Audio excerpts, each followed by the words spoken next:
Nilinaw ng Malacanang na kailangan muna ng batas bago mapababa o masuspindi ang Value-Added Tax o VAT sa mga produktong petrolyo. Ayon kay Communications Undersecretary Claire Castro, walang batas sa ngayon na nagbibigay sa Pangulo ng kapangyarihang suspindihin ang VAT sa langis sa pamamagitan lang ng executive action.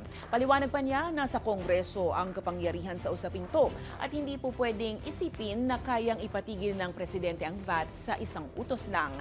Dagdag ng palasyo, mahalaga rin ang koleksyon sa buwis para mapondohan ang iba pang prioridad ng gobyerno at mga proyektong dapat tapusin kasabay ng mga hakbang para maibsan ang epekto ng krisis sa gitnang silangan.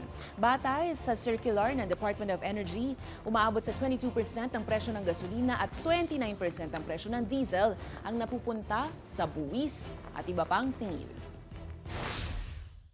Wala kasing batas na nagbibigay ng anumang emergency powers para sa Pangulo na siya ay mag-suspend ng VAT sa fuel products.